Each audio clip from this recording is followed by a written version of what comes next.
This is a router. This is called a laminate trimmer, but it's really just a small version of a fixed router. This one's a plunge router. You can adjust so that our cutter cuts at whatever depth you want, and then you can just start on the wood and plunge it into whatever depth you like. You can adjust the depth. I just previously cut a 6mm cut, but instead of doing a 6mm cut straight up, I adjusted it so it was 3mm. So our tool extended 3mm past the base of our router. Then I've got a depth gauge. I had it set. Each step is 3mm. So I did 2 cuts and had a 6mm cut all up. So once you've got it set, you can lock it into place. So it is a high torque tool. It goes a lot faster than any other power tools. This particular one goes 31,500 revolutions per minute.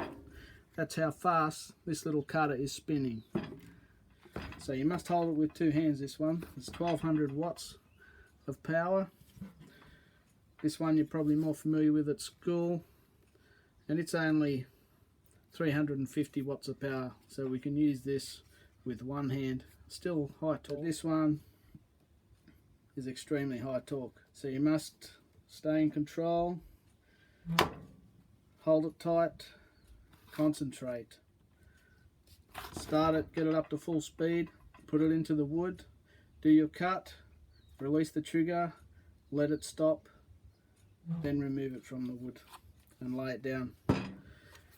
If we remove it from the wood while it's still rotating, even though we've released the trigger, it can catch on the wood and kick, and it can cause you some nasty injuries.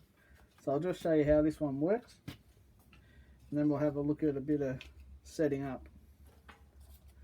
So I use dust mask, safety glasses, earmuffs. Make sure the power cable is out of the line of cut. So get it up to full revs and then start your cut.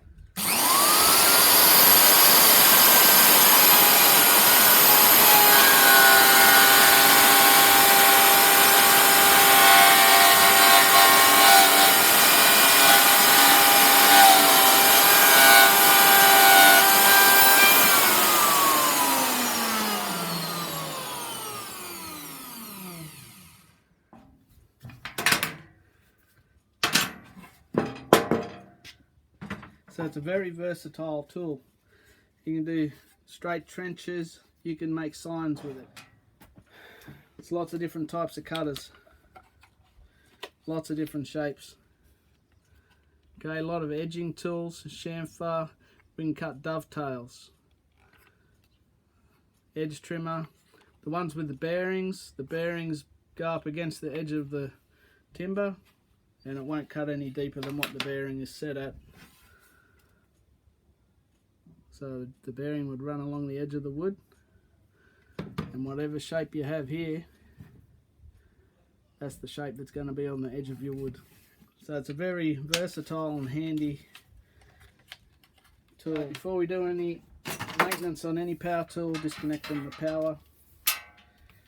So I just want to show you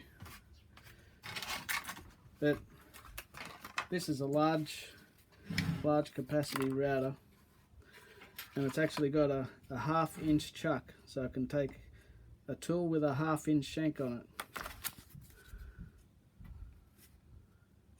So this is the size tool we can take. We also have 1/4 inch size shanks. Okay, so this router can take that, but we need to put in this thing called a collet. It's got a 1/4 inch hole in it, so the router bit can fit in it, and that goes into this chuck. So we've got a button here that locks this from spinning. Okay, we're locked there. Undo it with the spinner.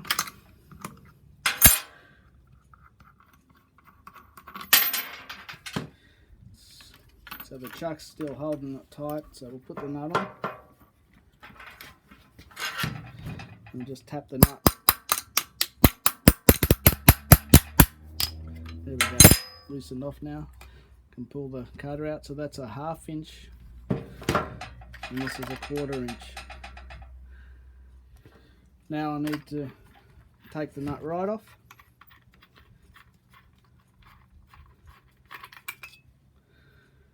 And there's our 1/2 inch chuck.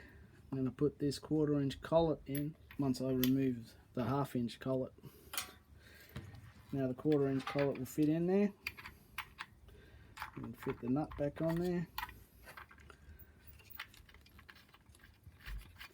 There we go, a bit fiddly. Just be patient, don't cross the thread. Okay, now I can fit the 1/4 inch piece in.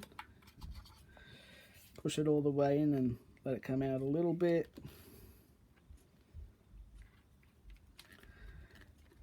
Tighten the nut up with the finger, press the lock in so the shaft locks, and then nip it up.